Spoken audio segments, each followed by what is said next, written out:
जो फरवरी से हम देख रहे थे कि किसका तो भी इस पर विश्लेषण आएगा, कोई बात करेगा। इस बजट में किए गए प्रावधानों के संदर्भ में कोई कुछ बोलेगा। वे शहर में भी नहीं, राज्य के तमाम वर्तमान पत्रों में भी नहीं, और राष्ट्र के भी कुछ चुनिंदा अखबारों को छोड़कर बाकी कुछ में दिखाई नहीं दिए।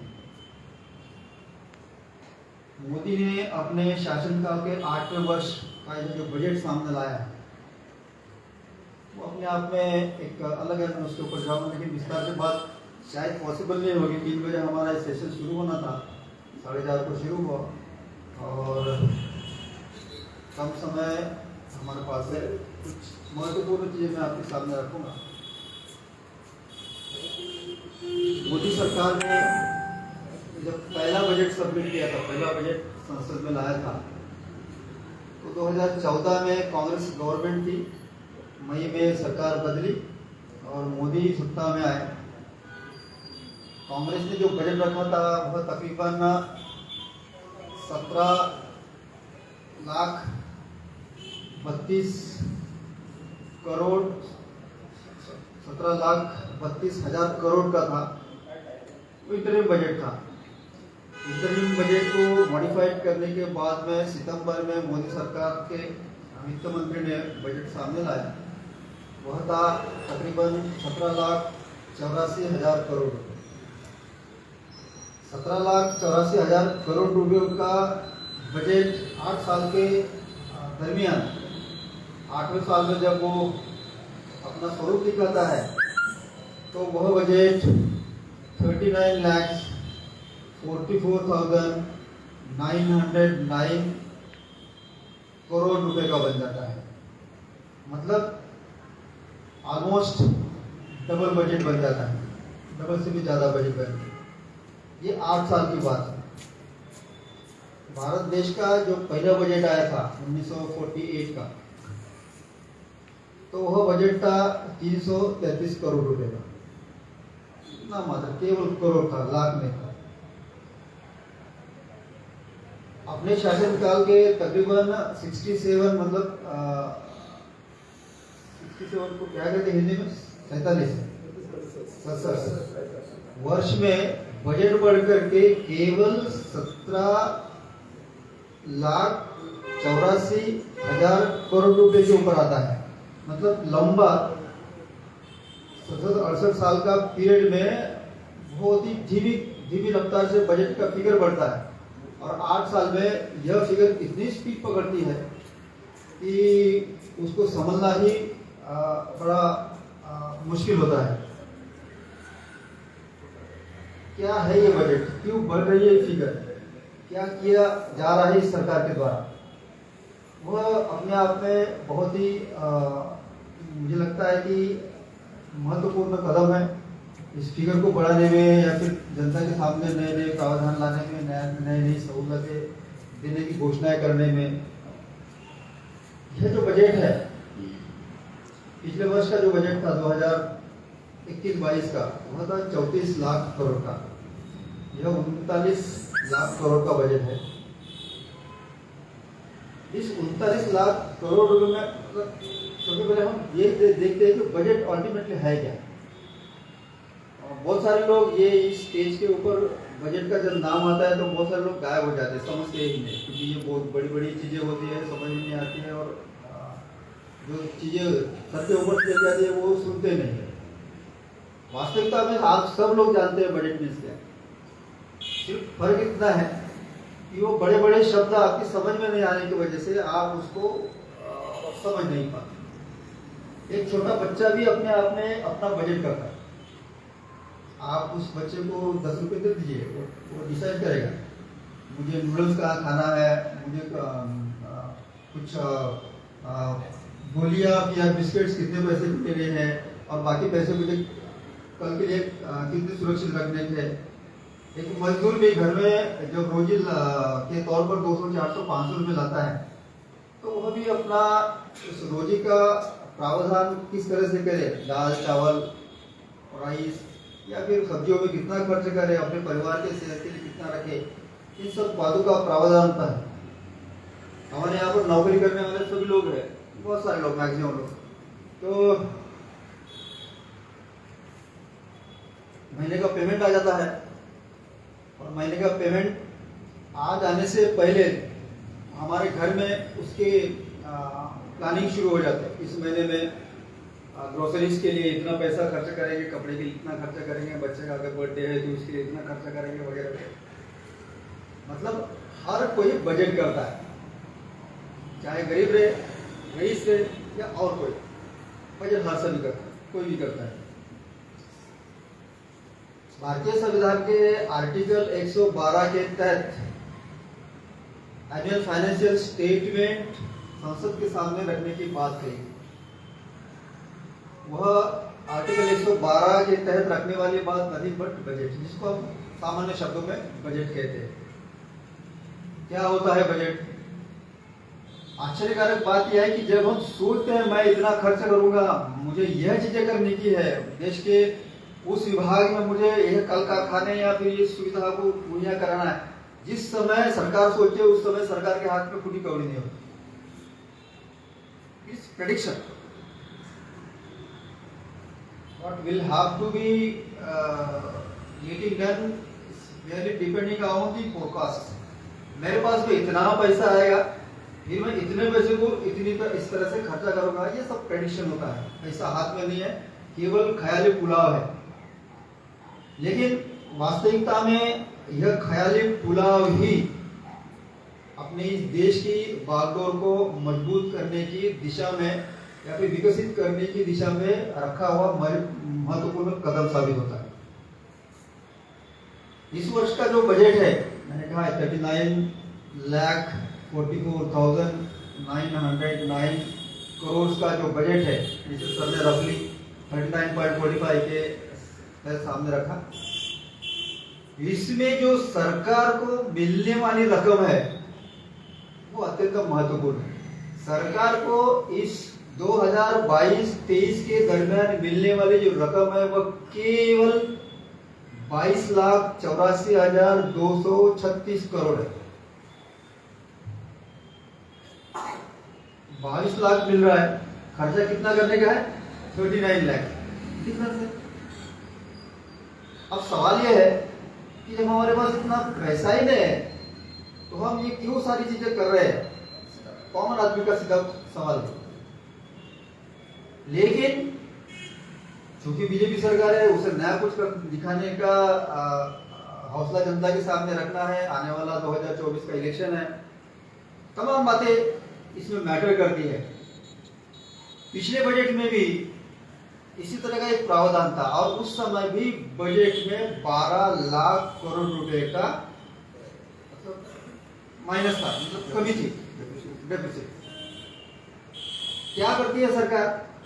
सरकार ऐसे में जनता से किए गए वादे पूरे करने के लिए, भलाई मेरे पास रकम कम है, सरकार के पास रकम कम है, लेकिन किए गए वादों को पूरा करने के लिए सरकार अपने इस बजट को पूरा करने के लिए उधार लेती है।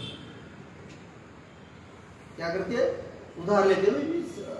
Government used to borrow from our own people, our own institutions and from the foreign countries also, IMF, world bank वगैरह वगैरह बहुत सारी चीजें।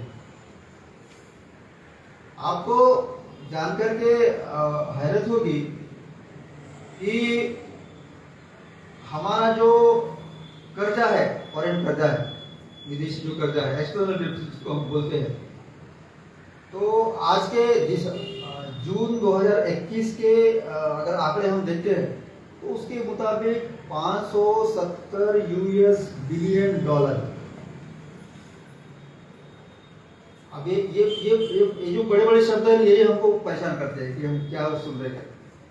570 US बिलियन डॉलर, यूएस का जो डॉलर है उसके अनुमान में हम रुपये की वैल्यू जब डिसाइड करते हैं तो आज के डॉलर की कीमत है 75.69 रुपया एक डॉलर।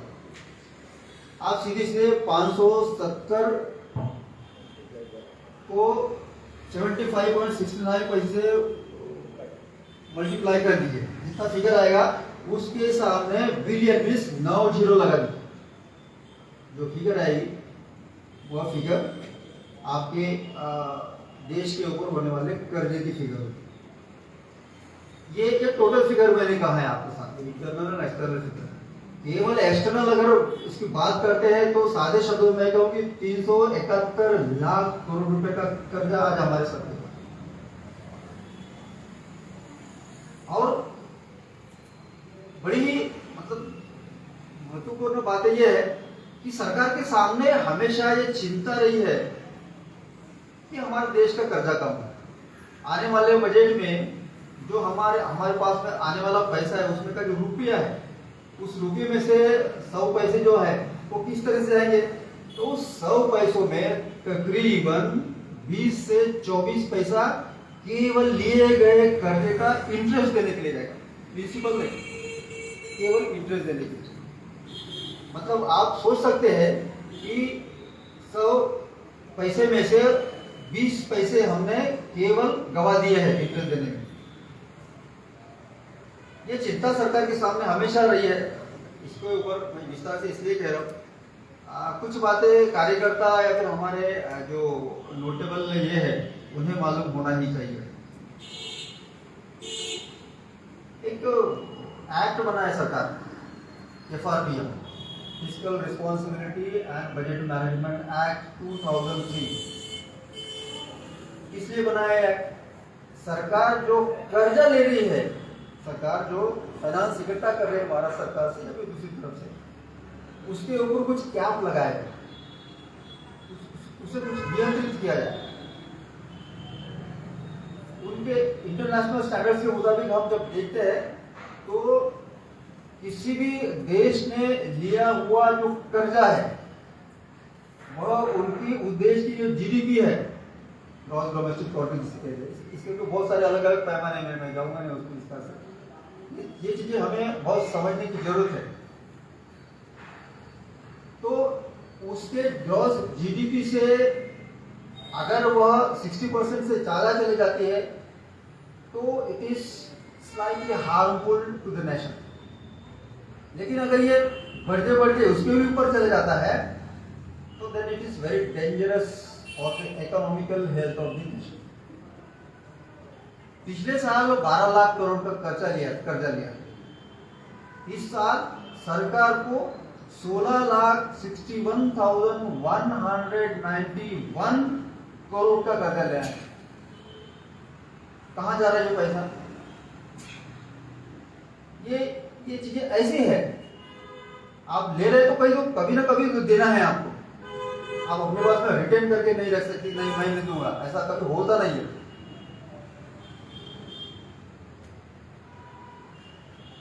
सरकार क्या करेगी? ये तो है, सरकार उसके ऊपर और टैक्सेस लगाएगी मतलब जनता से वसूलेगी। अल्टीमेटली परेशान कौन होगा? Common people. लेकिन मुझे ताज्जुब होता है इस देश के विरोधी पक्ष नेता या फिर जो भी राष्ट्रीय नेता कहलाते हैं अपने आप को, राष्ट्रीय पार्टियों के, जो कोई भी उफ तक ही नहीं करता है कर्जा के ऊपर। एक दिन ये हमारे देश को इतना महंगा करने वाला है, इतनी महंगाई हमारे सामने लाने वाले, रईसों के लिए इसका फर्क नहीं होगा, लेकिन गरीबों के लिए, कॉमन आदमी के लिए इसके जिंदगी के जीवन भरण का प्रश्न होगा। Nobody speaks about it.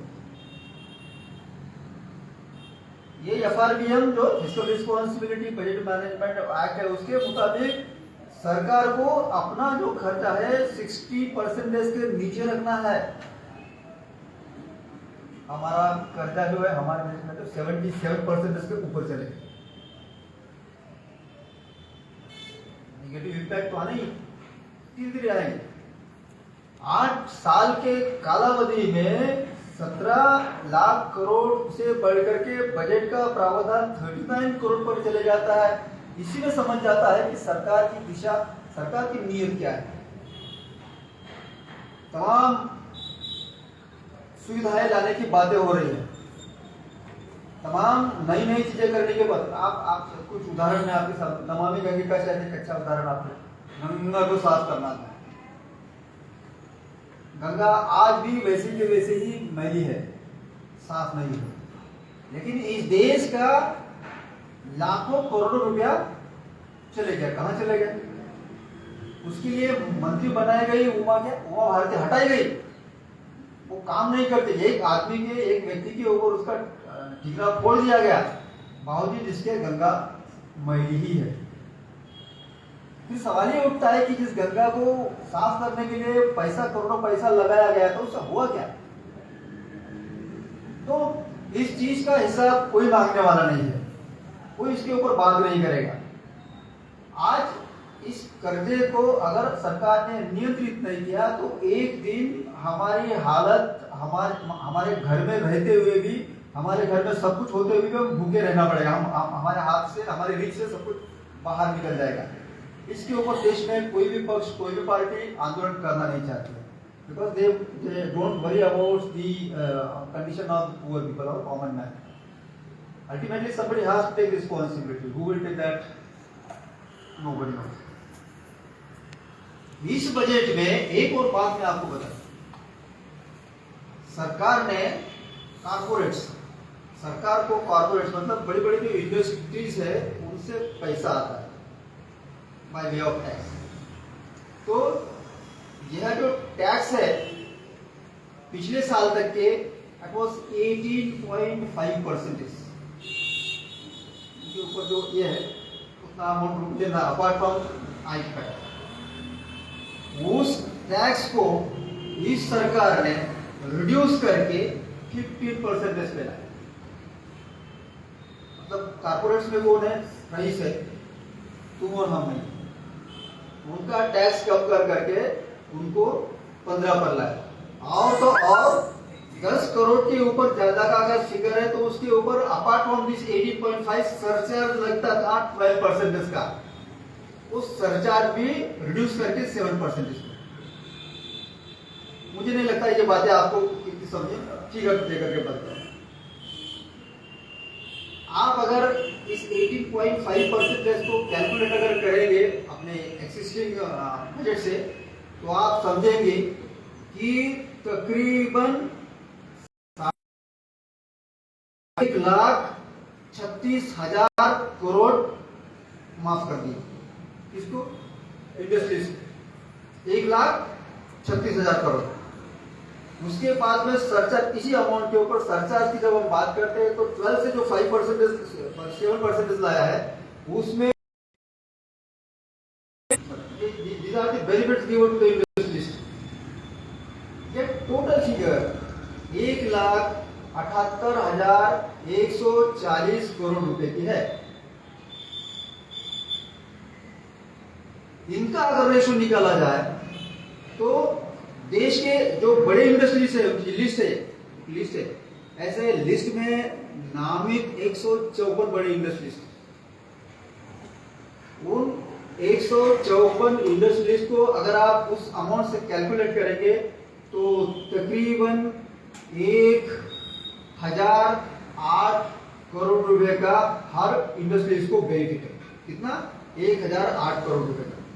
उनको अगर फर्दर डिवाइड करें 365 डेज से तो तकरीबन 2.75 करोड़ पर डे उनका बेनिफिट। माफ किसको किया जा रहा है? जिनके पास सब कुछ है। ये वो पैसा है जो उनके मुनाफे से अलग है, मुनाफा से डिफरेंट। ये वो पैसा है जो केवल टैक्सेबल इनकम के तौर पर गवर्नमेंट को आता, उसमें भी गवर्नमेंट अपने पास में ज्यादा पैसा न लेते हुए उनको माफ कर रही है। और देश के, हम अपनी बात करेंगे, बहुत ज्यादा समय नहीं लेते हुए, इस देश के शेड्यूल कास्ट, शेड्यूल ट्राइब्स के लिए जो सालों से भारत के आजादी से लेकर के आज तक के पिछले साल तक के जो प्रोविजंस किए गए थे उनके लिए एक सेपरेट फंड रखा जाता था, उसमें भारी पैमाने पर कटौती कर दी गई, ऑलमोस्ट नील है। पिछले बजट में शेड्यूल कास्ट के लिए 190 करोड़ रुपए का, 1,90,000 करोड़ रुपए का प्रावधान था। इस बजट में कितना है? केवल 22.97 करोड़ रुपए। अगर आप उसको रेशो से देखेंगे तो एक साल में हर व्यक्ति को, हर शेड्यूल कास्ट के व्यक्ति को केवल रुपये में का 1 पैसा मिल रहा है। यही हालत एसटी के है। एसटी का पिछला बजट उनके लिए 84,000 करोड़ था। इस साल केवल उनको 11.30 करोड़ दिया गया। इन दोनों वर्गों को, शेड्यूल कास्ट और शेड्यूल ट्राइब्स की रकम कम करते हुए सरकार ये कह रही है कि बजट में उतना पैसा नहीं है, बजट में हम उतना पैसा मुहैया नहीं करा सकते। बजट में पैसा मुहैया कराने के लिए अनदर आइडिया, डिसइन्वेस्टमेंट। सरकार की जो बड़ी बढ़िया प्रॉफिट मेकिंग ऑर्गेनाइजेशन को बेचा जा रहा है, और ऐसे इस वर्ष बेचे जाने वाली कंपनियों के माध्यम से इकट्ठा किया जाने वाला जो पैसा है वह 65,000 करोड़ है ना। अच्छा जन, एक तरफ कुछ चुनिंदा इंडस्ट्रीज को पैसा माफ कर दिया जा रहा है, 1,77,000 करोड़ रुपए माफ किया जा रहा है, और देश की जो संपत्ति है, देश को जिससे फायदा होने वाले है, वो कंपनियां बेची जा रही है पैसा नहीं। मतलब ये समझ में आ रहा है ना कहाँ डिफरेंशिएट हो रहा है। देश के फार्मर जो है, फर्टिलाइजर्स की सब्सिडी जो थी उसे रिड्यूस कर दिया गया, डिक्रीज कर दिया गया बाय 28%। मतलब जो खत या फिर खेती युक्त जो औजारे हैं, जिस रेट पे मिलने चाहिए थे उतने रेट से अभी महंगे मिलेंगे। पेट्रोल, डीजल, रॉकेल के ऊपर की सब्सिडी तकरीबन पूरी खत्म कर दी गई है। ये जो चीजें है, ये जो प्रावधान है, सरकार इसलिए करती है कि सरकार को पूछने वाला कोई नहीं। आप जानते हैं, बजट संसद में रखने से पहले तकरीबन सितंबर से लेकर के नवंबर दिसंबर तक के एक स्टडी चलती है साइमल्टेनियसली। कितनी स्टडी चलती है? हर एक ग्रुप से, किसानों के, इंडस्ट्रियलिस्ट के सारे समूह से सरकार के प्रतिनिधि मिलते हैं, या फिर आप खुद अपना निवेदन उनके पास में सबमिट कर सकते हैं। पहले स्टडी कंडक्ट कर दी जाती है। जिस समय इन स्टडियों को कंडक्ट किया जाता है, या फिर सरकार के लोग ऐसे प्रतिनिधियों के पास में या फिर आपके समितियों के पास में, संगठनों के पास में जाते हैं, तो उन संगठनों के माध्यम से अपनी अपनी तकलीफें रखी जाती हैं। अच्छा, इसकी बात है कि शेड्यूल कास्ट, शेड्यूल ट्राइब्स की बातें रखने वाला कोई भी संगठन नहीं तो हिम्मत नहीं है मोदी सरकार की कि 1,90,000 करोड़ रुपए का मिलने वाला शेड्यूल कास्ट का अमाउंट लेस करें। हम कितनी भी बड़ी बड़ी बातें करें, हम ताकतवर हो गए, लेकिन तुम्हारी ताकत ही यहां पर ये इस बजट के प्रावधानों में बहुत सारी चीजें ऐसी है। कुछ चीजें अच्छी चीजें मैं आपको बताऊंगा, सारी की सारी चीजें गलत नहीं हो सकती, कुछ चीजें उतनी अच्छी है। सरकार ने एक प्रयोजन बनाया है। कौन सा प्रयोजन है? सारे के सारे देश में, भारत देश में तकरीबन 25,000 किलोमीटर का रास्ता बनाया। रास्ता यह विकास का एक पहला रास्ता है। जहां रास्ता गया वहां विकास की धारा वहां बह निकली, हम समर्थन करते हैं। लेकिन इस विकास के समर्थन करने के साथ साथ में जिस तरह का अमाउंट मुहैया कराया, 1,99,000 करोड़ रुपए का, उससे और भी रास्ते, केवल तुम्हारे अपने केवल शहरों के नहीं, या फिर शहरों को जोड़ने वाले रास्ते नहीं। देश के दूर दराज में तकरीबन 6.5 लाख गांव है। उनकी अंदर की हालत अगर आप जाकर के देखते हैं तो आज भी खड्डे पड़े हुए हैं, मिट्टी निकली हुई है, और प्रॉपरली आपका कोई भी व्हीकल मूव नहीं होता। ये केवल शहरों को जोड़ करके कौन से देश का विकास करना चाहते हैं बीजेपी? अगर विकास सही मायने में ग्रास रूट लेवल के ऊपर पहुंचाना है तो आपको गांवों के उन रास्तों को भी बनाना होगा। सरकार ने और एक प्रयोजन किया है, वह है देश में 400 मेट्रो ट्रेन चलाने। वो मेट्रो ट्रेन चलाने में वो विदाउट इंजन होगा वो, और रेलवे मिनिस्टर ने कहा है कि हर साल हर महीना तकरीबन 8 ट्रेन फैक्ट्री से निकलेगी, और तकरीबन 400 मेट्रो 3 साल के दरमियान में देश में चलने जाएगी। कौन सा कैलकुलेशन किया मालूम? 8 मेट्रो ट्रेन अगर एक महीने में बनती है तो मुझे नहीं लगता है 400 ट्रेन बनेगी, 288 285 ट्रेन बनेगी। सरकार क्या जानबूझ करके गुमराह कर रही है, या फिर बड़े बड़े सपने दिखाए? 2014 के बजट में बुलेट ट्रेन का सपना दिखाया था, 8 साल हो गए, बुलेट आ ही रही। एक रेलवे को लेकर के एक और योजना है, कहां तक के साबित अगर वो काम करते थे तो it will be very fantastic one. Her train जहां जिस गांव से गुजरेगी उस गांव का अपना एक प्रोडक्ट होगा, उस प्रोडक्ट की डुप्लीकेट किसी दूसरे गांव में नहीं होगी। मतलब आज अगर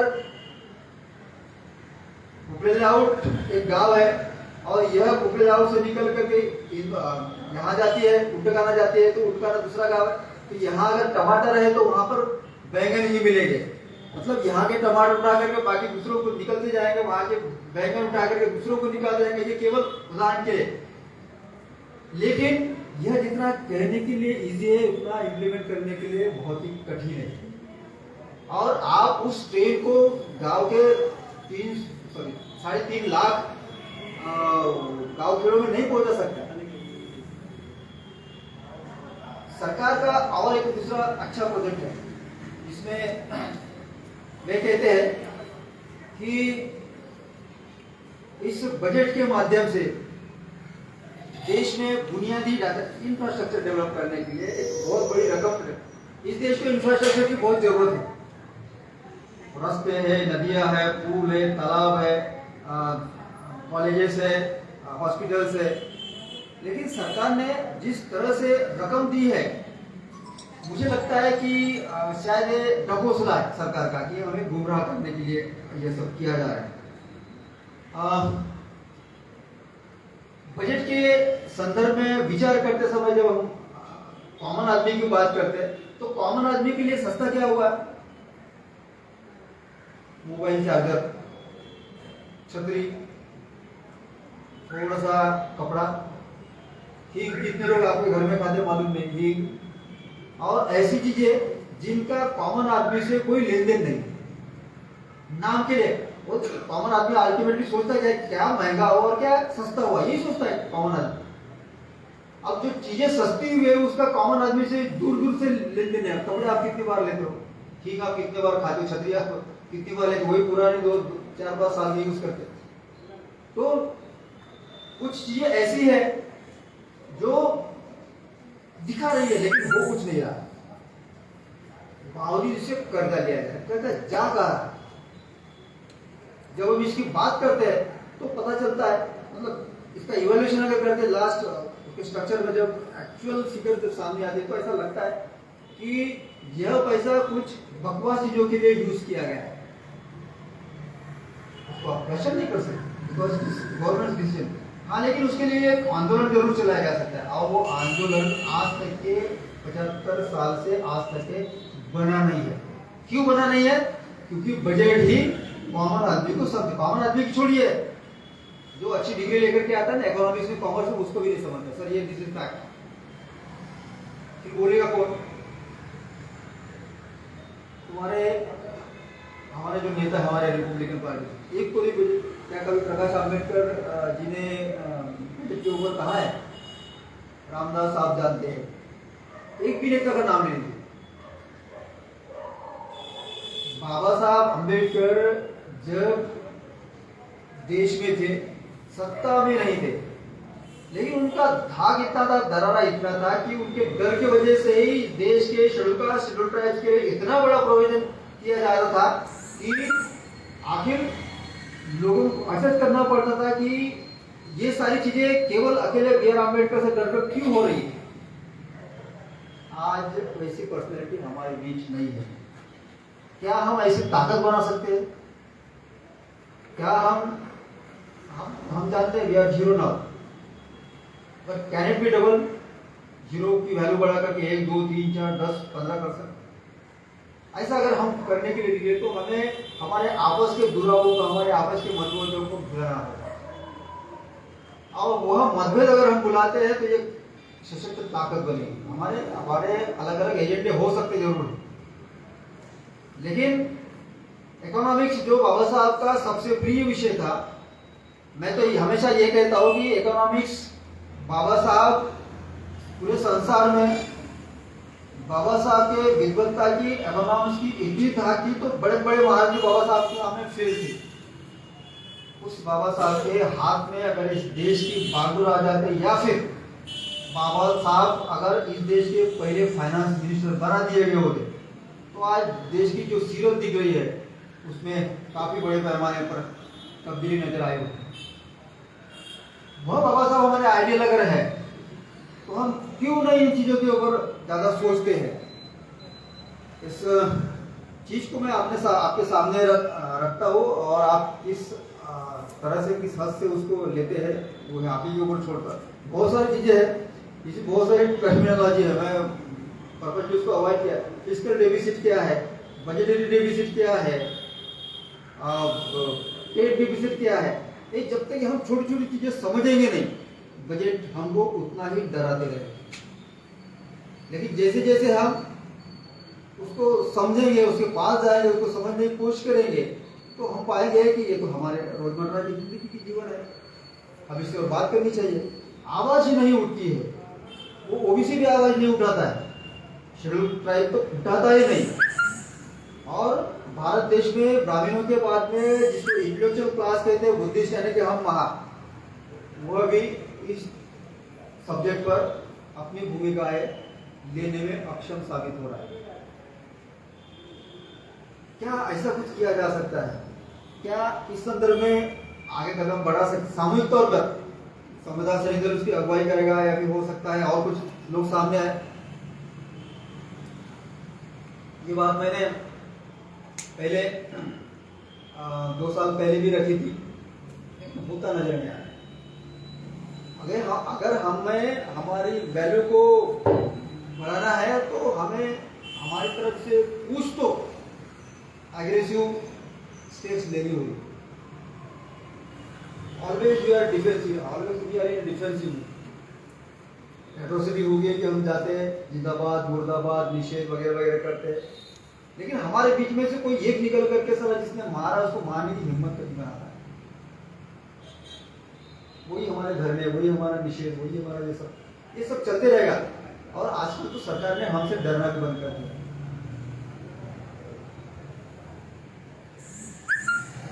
सरकार को डराना है तो आपको ऑफेंसिव होना पड़ेगा।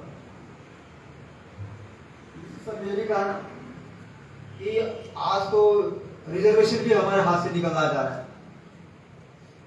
आज ये हमारा कार्यकर्ता बोल रहा है, जबकि कार्यकर्ता ने उसको प्रोटेक्ट कर दिया, अरे जा नहीं सकता, जिस दिन निकलेगा उस दिन देश को जला डालेगी। ये भाषा हमारे मुंह में होनी चाहिए। लेकिन सरकार और पूरी यंत्रणा है हमारे लोगों के मन में या फिर दिमाग में जो ये था आग थी, उसको डाइल्यूट करने में कामयाब हो गई है। उस आग को निरंतर जिंदा रखना होगा। खामोशी अंबेडकरवाद नहीं है, चुप बैठना अंबेडकरवाद सिखाता नहीं है, कॉम्प्रोमाइज भी नहीं सिखाता। हम आज इस कगार के ऊपर पहुंच गए हैं कि बोलने के लिए भी हम डर रहे हैं। क्या कुछ सवाल अगर है तो आप पूछ सकते हैं। आपके सवाल का स्वागत रहेगा। मैं समझता बहुत सारी चीजें कह दी हैं, समय का दायरा है। अगर यही प्रयास देखा था, अगर सही अच्छी इसकी हो तो पूरा फ्रीलांसली उसको सर थे चिवनकर सर थे, तो उनका हमेशा कटाक्ष रहता था कि हमने बड़े शहर में बड़ी जगह पर, वेलवन जगह पर जाकर के हमारी बात कहनी चाहिए और लोगों को या फिर इस यंत्रणा को ये दिखा देना चाहिए कि अम्बेडकर, बाबा साहब अम्बेडकर के लोग केवल सुनते नहीं है, बोलते भी है, और वो ऐसे विषय पर बोलते हैं जिस विषय पर बोलने की बड़ी बड़ी हिम्मत नहीं है। समता सेंटर ये करता है, लेकिन केवल अकेले समता सेंटर के माध्यम से ये हो नहीं सकता। इसमें बहुत सारे लोगों का जुड़ना लाजमी है, जरूरी है। जब तक कि वो आवाज नहीं बनेगी, लोग जुड़ेंगे नहीं, आवाज नहीं बनेगी, आवाज नहीं बनेगी तो हमारी ताकत देखेंगे नहीं, हमारी ताकत देखेंगे नहीं तो हम वैसे ही डराए जाएंगे जैसे आज डराए। केरली का ये जो प्रकरण है, अभी हमारे अपने आंदोलन में एट्रोसिटी की वजह से अपना पेट भरने वाले या फिर पैसा कमाने वाले लोग भी डेवलप हो गए। इससे ज्यादा बुरी बात क्या हो सकती है हमारे? अगर इन बदमाशों को उनकी जगह दिखा है, खामोश करना है, तो कुछ अच्छे लोगों को एक्टिव होना पड़ेगा।